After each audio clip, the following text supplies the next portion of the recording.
let's continue. Let's move forward with the program. Now it's Sergio's turn. I can't see him. I couldn't see him because he was behind me. So Sergio can either be there or here as you prefer. He's the Deputy Vice Rector for Technological Innovation, and he is going to introduce, I think he's one of the most active members of our team. He has a lot to talk about, and I'm sure that his presentation will be really interesting for you.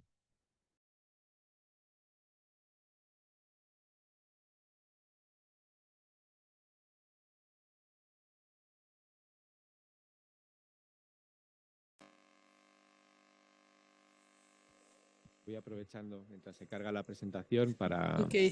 I'm gonna talk. I'm gonna say thank you for the invitation, the direction of the Central Library. Also, congratulations for this magnificent Congress. Well, my talk. I'm sorry, I'm gonna talk in Spanish because I wasn't sure whether it was in English or in Spanish. So I prepared it in Spanish, and I'm gonna talk in Spanish.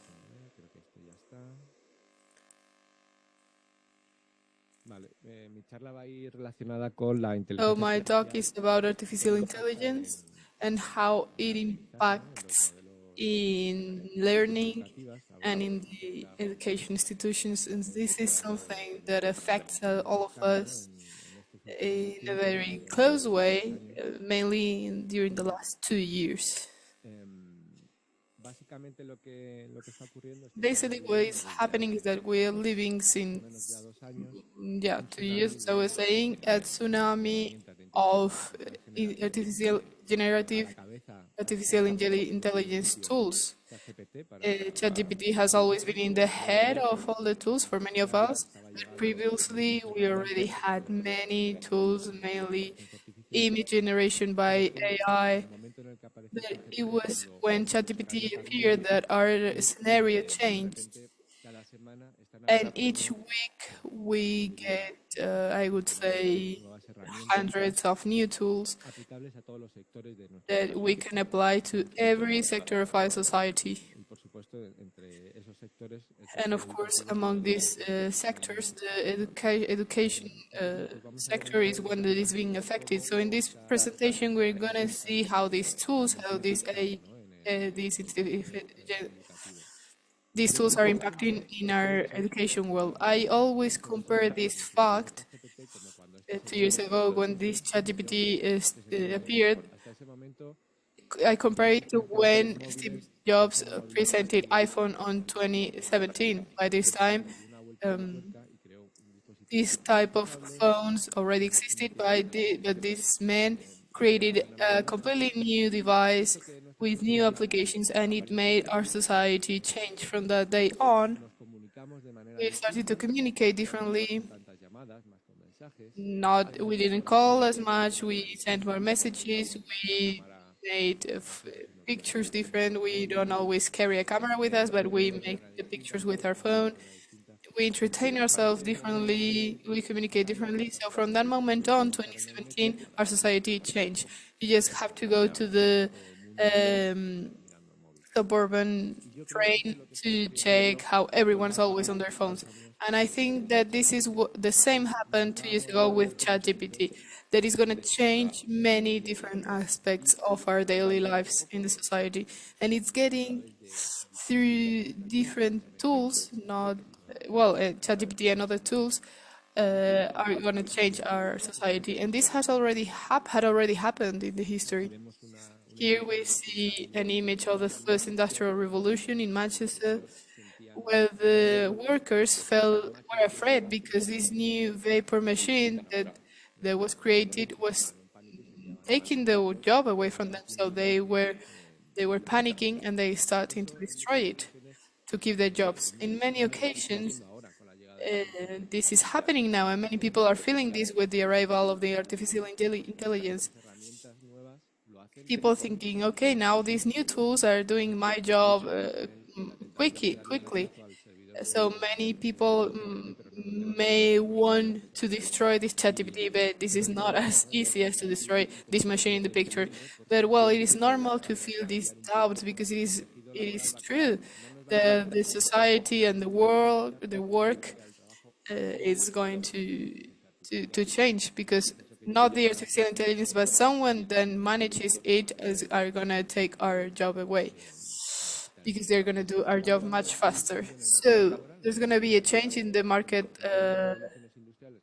labor market, and it's in every industrial revolution we're gonna adapt to it, and we're gonna keep on moving forward. And in the education sector, this happened other times when, for example, with calculators, math teachers, they were complaining because they were saying that the students will not be able to calculate themselves because up until that moment in the classes they will teach to calculate with these huge numbers, and from the provision of the calculators, well, they don't need to learn to calculate as much. It is okay to be able to do these short calculations, but they don't need to calculate as much. So they had to adapt their way of teaching, what they teach, and they had to change how they evaluated and how they assessed what they were teaching.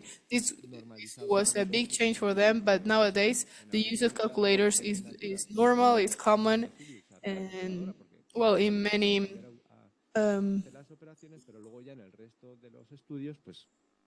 in many subjects, it is not.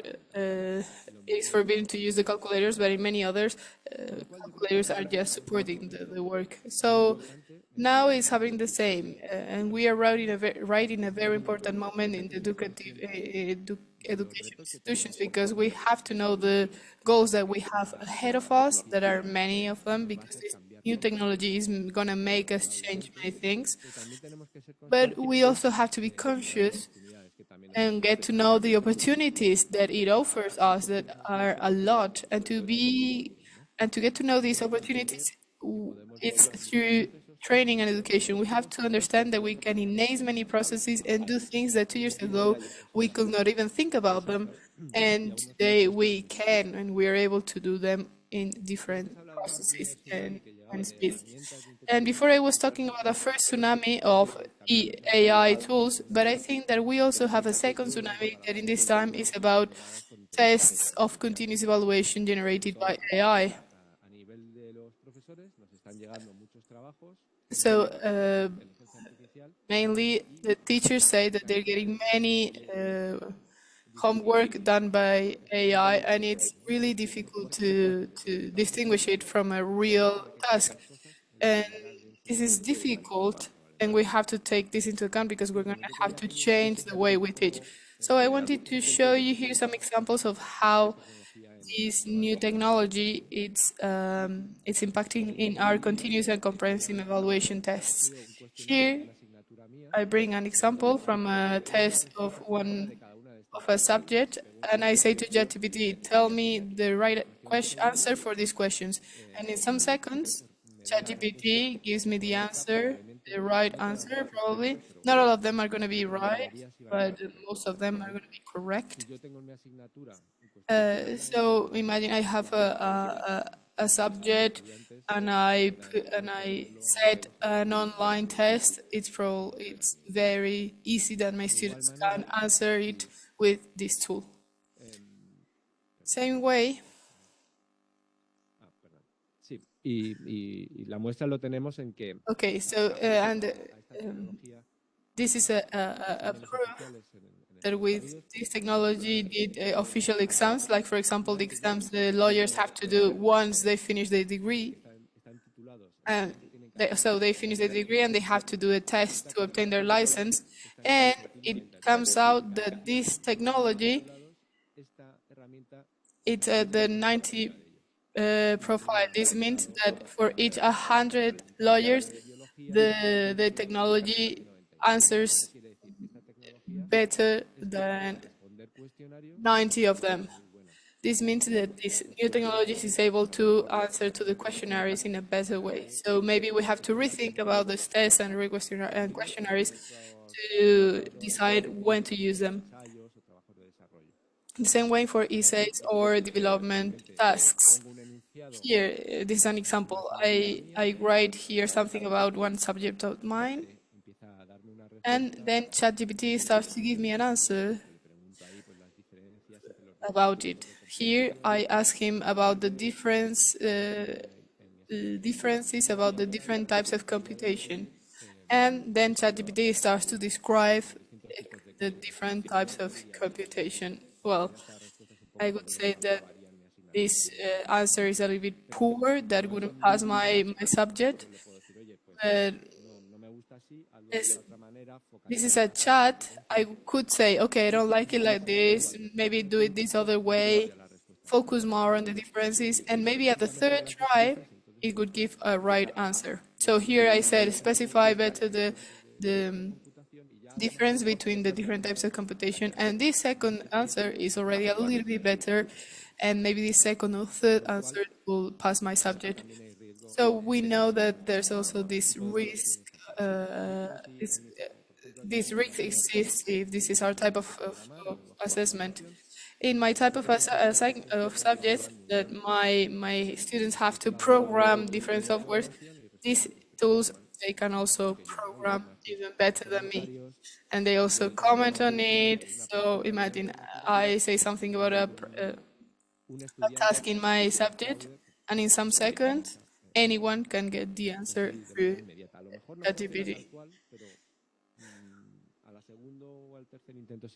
So yeah, as I was saying, maybe not the first answer, but the second or third would be the like perfect answer. So in my trainings, I ask for my students to do a data analysis. Well, the tools can also do this data analysis and do graphics and schemes.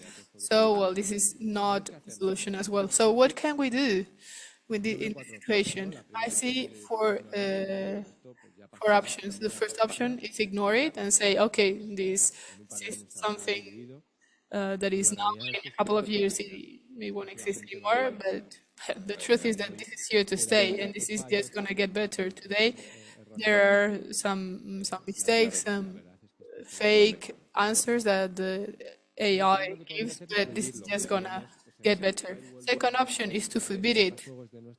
In our institution 5 work, we could avoid that the students could use this AI, but and so the students couldn't access these tools through our campus, but they could access it through their own computers, their personal computers. So yeah, this wouldn't work as well. We could hope that they wouldn't do it and they wouldn't lie to us, but there's not something we cannot control. Third thing we could do is use detection tools of AI generated text. But the truth is that these tools, they do not work perfectly. So we cannot trust on them and we cannot hope. Well, we cannot, depend on this option. So the only thing I think we can do is to evaluate our way of assessment. In real life, the students go to the real life, they're gonna use these tools. So this means they're gonna have like a new workmate, that in this case is AI. And so it might make sense that they are able to use it and that we take it into account. And maybe we don't ask the students for the same things we used to ask 2 years ago, because when they go out to the real life, they will work differently because they will always have these tools as a workmate. So here I have some recommendations based on my experience on how can we adopt these continuous and comprehensive evaluation tests. The first is, okay, if in our subject we use questionnaires like these ones, maybe these questionnaires would be better to leave them to self-assessment, because it is very probable that they can solve it with AI. But well, they can be we can use them as a training for self-assessment, or we can do tests in paper. They have to fill it with a pen. But if we want it online, maybe it wouldn't work. This type of evaluation, this type of tests. Maybe where it makes sense is to ask the students to integrate the use of these tools in the evaluation tests. That part of the training is to use these tools in order to research about something and then do an additional work based on that. That is what they are going to do in real life, in the real market. So another thing we can do is to do personal evaluations. So in class, we in UNED, we are a distance university, so it's difficult. Well, for other institutions or educational centers, maybe it's easier because face to face there is not the risk of using ChatGPT. You ask a student a question and you know if they can answer it or not, or if they are using these tools on their daily life basis or not. Another thing that I do is I ask students to use tools that are not easy to use, that ChatGPT cannot use as easy. And what we have to do is not just to evaluate the final result, but to assess how the student progressed. This is more work for us, but well, we have to evaluate that they don't go for 0 to 10 in 1 minute because that's a little bit suspicious. And something that we also have to ask the students for is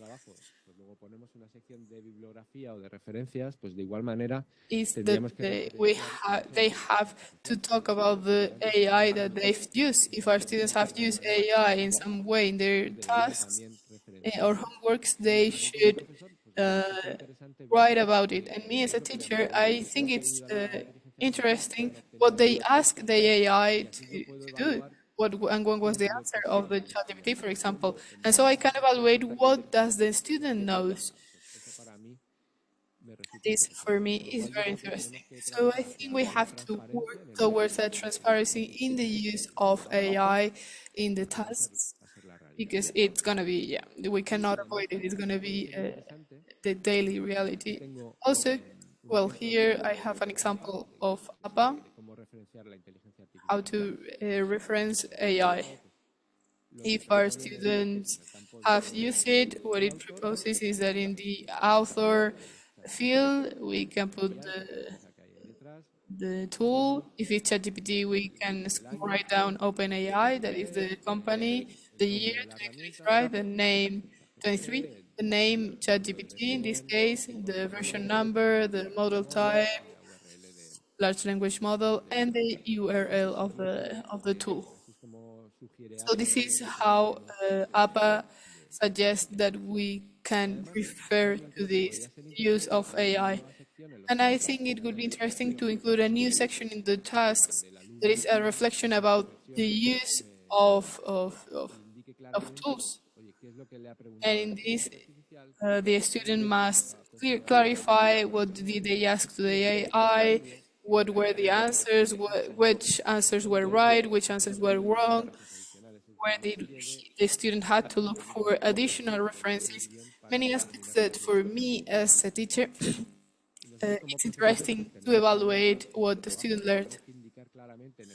We as teachers have also work. We have to indicate clearly what do we want the students to do, how do we want the students to use the AI. For me, for example, I don't mind that AI creates hypotheses or does translations or corrects a text, but maybe I don't want them to use it to create the answer. So we have to identify what can they use the AI for or not in their continuous and comprehensive evaluation test, as well as in their final master and degree tasks. So we talked about some of the risks at an academic level that exist with the use of these tools.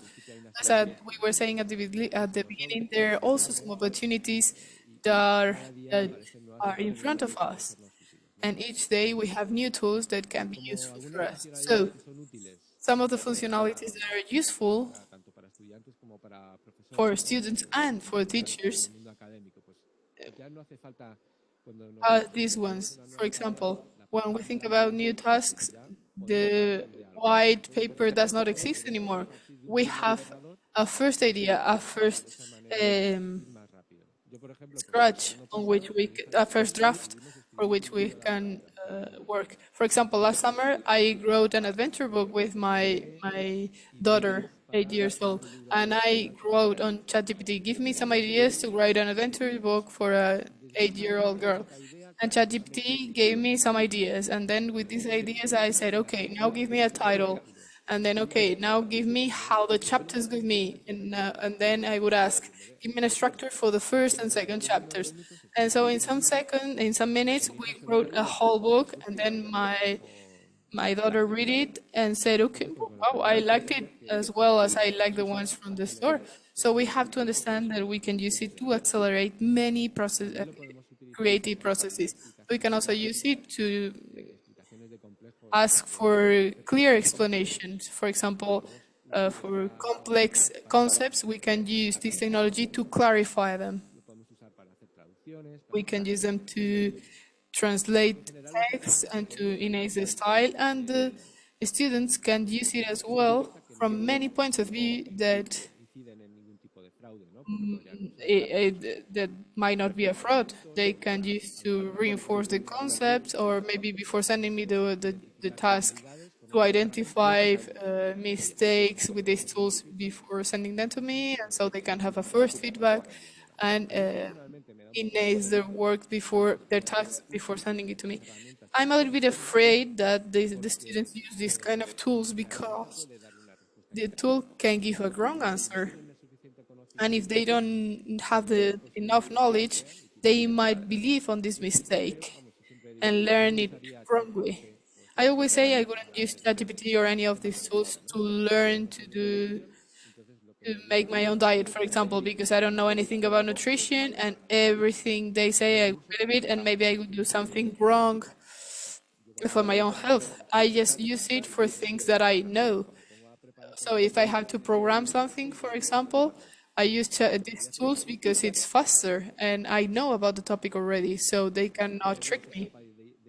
But in other topics I don't know about, for example, nutrition, I wouldn't use it. So I always recommend to use these tools when you have the knowledge about the topic you are asking about to the ChatGPT or the AI. And the students may not have enough knowledge to know when the tools are making a mistake. And for teachers, they can be so useful as well for many things, for brainstorming, for question drafts, to sum up or amplify texts, to generate didactic content, to generate rubrics, schemes, to create images, videos, avatars. We're going to see some examples of this now. We can do diagrams, we can generate images, as I was saying. Here you say, okay, give me images of a man sitting in a desk with a skyscrapers in the background, and within some seconds you have an image of what you were thinking about, an image created for you. For example, I myself, in some occasions, I generate videos with my own virtual avatars. Here's an example.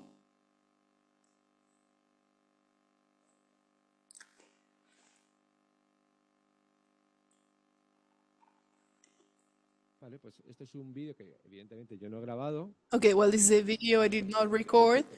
I just generated the text by my avatar. I wanted my avatar to say, well, then my avatar just said the text I created. And I could do this in Spanish, in Chinese, or in whatever language I want.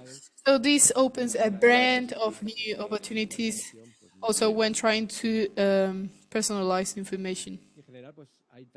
It also generates, well, there's this new tendency of new tools appearing that allow us to generate any kind of videos. You can say, okay, I want a video about a woman walking in Tokyo after rain, and it generates this kind of video. So audiovisual generation is changing, and probably in 1 year or two, it's going to be so different. Hollywood movies are going to be created in a very different way as they used to be, as close as 2 years ago.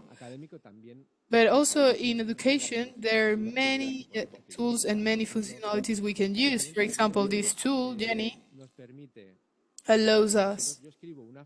For example, if I write a sentence, this tool looks for citations that do agree with what I just said, and this helps me to look for these references to the text that I'm writing. Or, for example, Elicit is another tool. I write here the research question that I want. How effective is this product, for example? And they create this table, and this comes from a real scientific repository. It's not made up.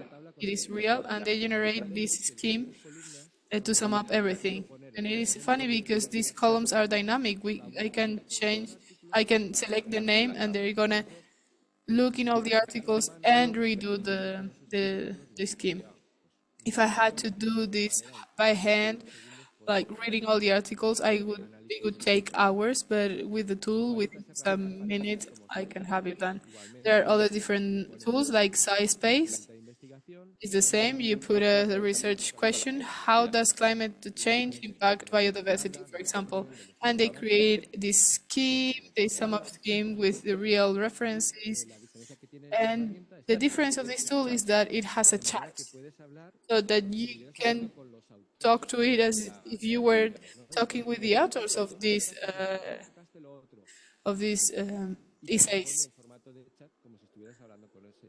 You ask to the chat, and they answer you as if you were talking to the author. These are things that 2 years ago were not even possible. For example, Consensus is another interesting tool on which is the same. We set a question. Does creatine help to build muscle? So it generates this as well, but it has this tool that is called consensus meeting that tells you the percentage of people that agree or disagree with this hypothesis, so you can validate it in seconds. Also in the UNED, we have developed some tools based on AI, for example, so that students, doctorate students, know where to publish their articles. So they write down the title and the sum up of their article, and it gives them some indication about in which journals can they publish or not. So, for example, based on your specific sum up of your essay, these specific journals do agree with your essay. So you could publish here, this is Q1, this is Q2, you know. So we can use this tool that it didn't exist some years ago.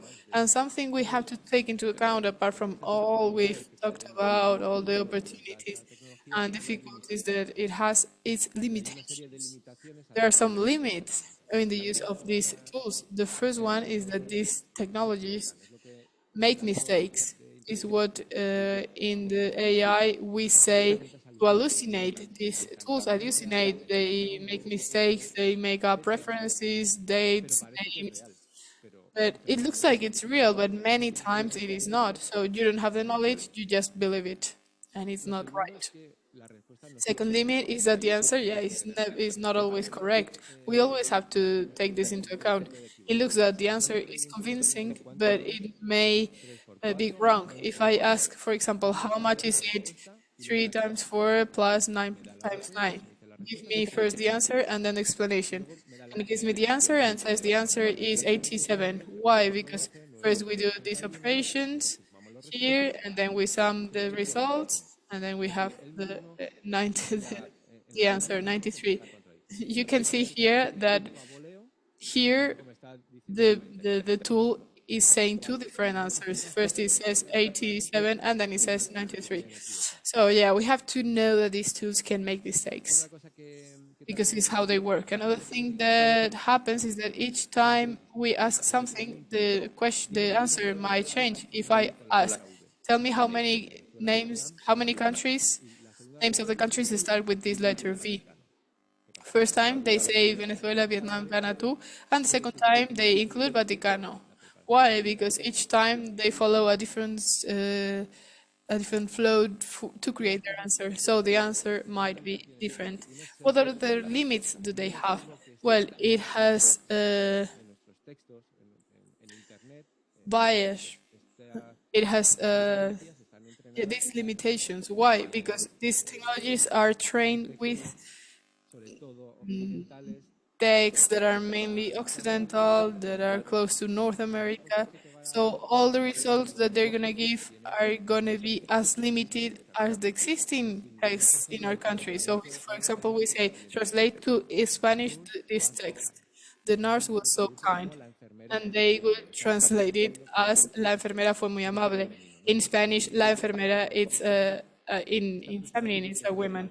But if you say the pilot was so kind, it translated in masculine. El piloto fue muy amable. That is like a man. So it it says that the nurse is a girl and the pilot is a guy. And this is because this tool was trained with the text on which all the pilots were men and nurses were women. So this is something they do wrong. And not only gender limits, but also race, age, and everything. Also, the quality of the answer depends on how good are we making the instructions, asking. Depending on what we ask, we're going to get a better or worse answer. So in some way, somehow, we have to learn how to interact with the machine, with the tool. We have to understand how the tool can give us the best results.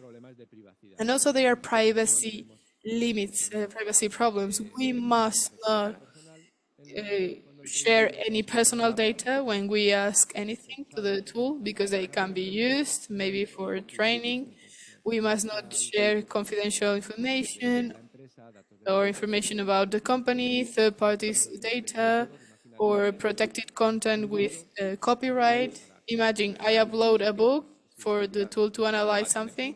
Well, the tool is going to keep this book, this information of the book. So we have to be careful about all these legal issues. Just to end up, just to say that in the UNED we have a section on which we're working about all this AI, and we've generated guides so that the teachers and students understand the risks and the opportunities that are behind this kind of technologies. We've created a course, an open course of artificial intelligence for students. And also we have another MOOC in the open courses platform of UNED that is called Impact and Application of Generative Artificial Intelligence Within Education, on which we're gonna talk about all these matters for students and for teachers. And this is also, I think I did it on time, and thank you very much for your attention.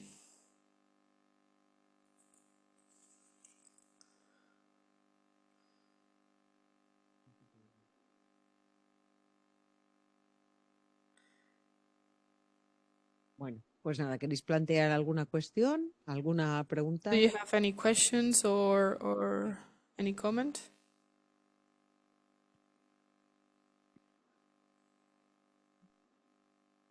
Gracias. Thank you. Cuando se trata este tema, So when we talk about this matter, I always think that we have the need to keep calm, because we think about the possible derivations of all this that we're seeing and what you've talked about and many other things. And we have to keep calm. Either we keep calm or, well, I would say there's a fifth option, because you said ignore it, to forbid it, or to change the evaluation system. I would say there's another possibility, that is to say, okay, let's gonna just lie down, not do anything, because AI are gonna do anything. Well, not as if nothing happened, because we have to change everything in order to accommodate the AI. Well, for me, well, this is inevitable. This is obvious. This is going to happen. This is happening.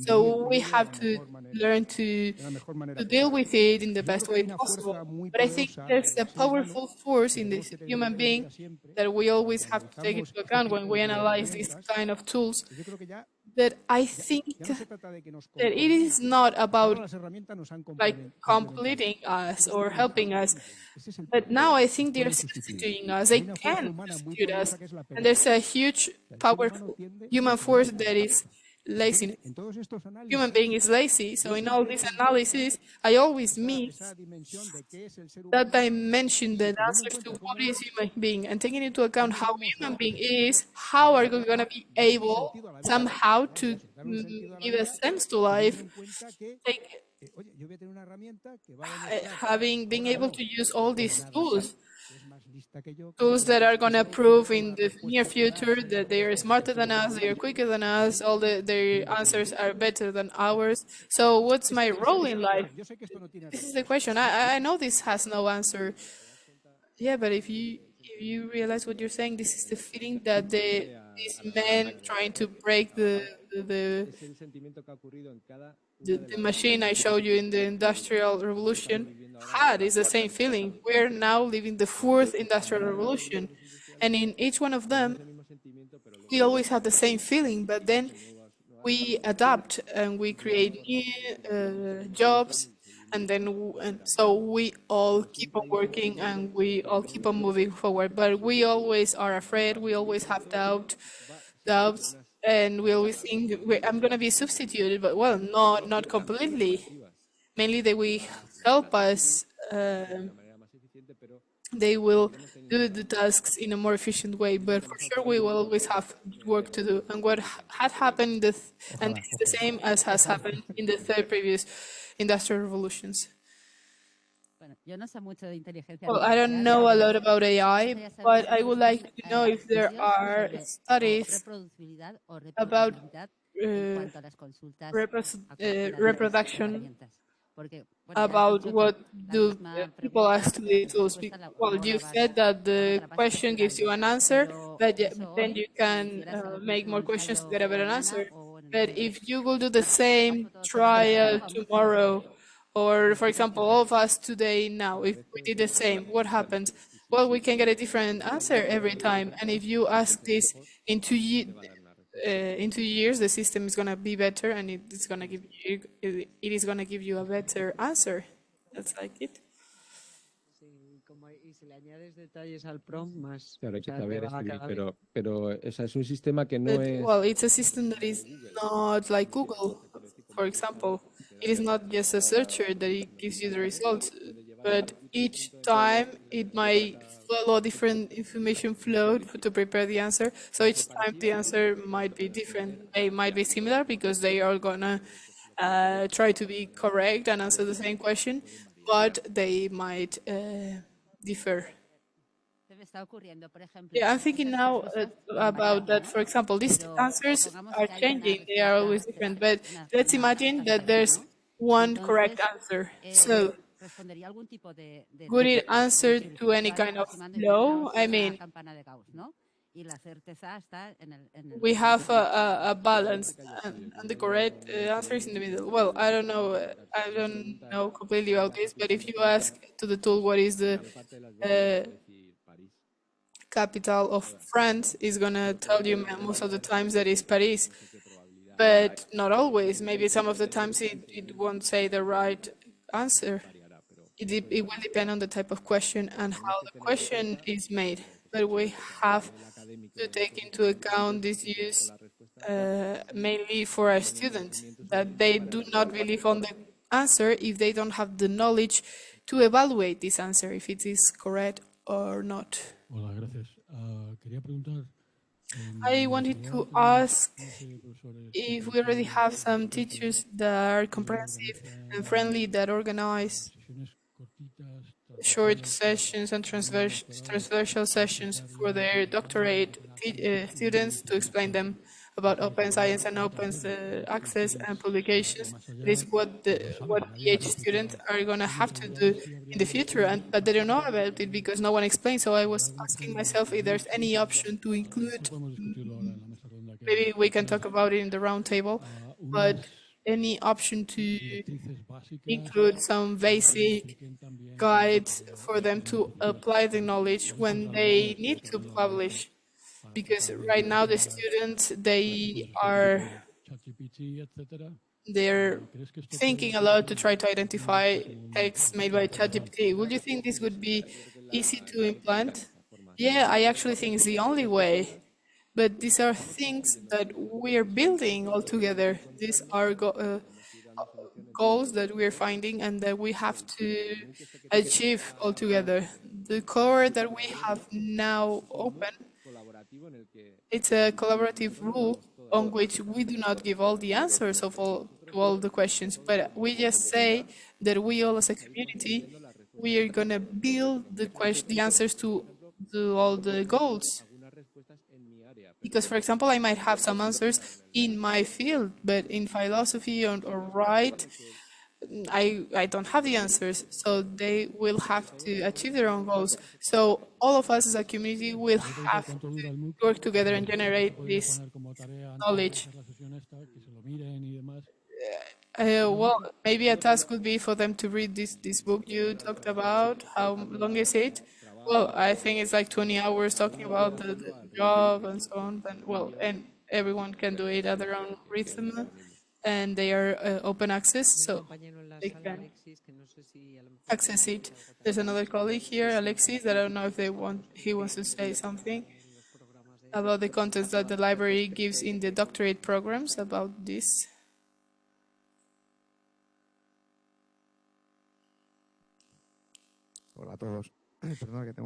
Hello everyone, sorry, my voice is a little bit short, but about the training given to the doctorates by us in the UNED these years, we linked all the resources that they did from the rectorate, education rectorate, and the guides there are for teachers and students. And this year we're going to program a session to present the tools that support the creation of research, the use that they can give to it to make the tasks quicker, and so on. So the idea is to combine the resources existing and made by the rectorate with some sessions on which they can check how these applications work,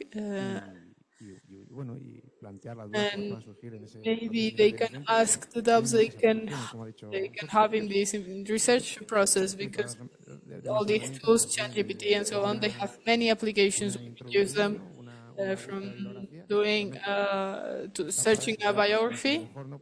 That maybe not be the worst way of looking for the biography, because some citations can be invented. But for other things, ChatGPT can, for example, make better the English writing of some students. And it also has some advantages for the researcher. For example, to send a script to a journal, you can ask him the contents of the journal. Well, it saves you work in general, but obviously you have to have a basic knowledge of what you're asking and what for. And this is the idea we have to transmit to the doctorate students, that they must use it correctly, and they must know how to use it, and they must know that the texts generated by the tools, they cannot use it without checking them, because you don't know where they come from. So if you do that, you may be copying a text from another paper and not talk about it, and here you will find an ethic problem. So in order to make your own work better, we should give this idea to the doctorate students, that these so useful tools, they have to use it with some knowledge and knowing, as you were saying, more about what they're asking than the own tool. Because if you know what you're asking, then you'll know if the answer is correct or not. Any other question? No? Okay. So thank you very much. Thank you, everyone.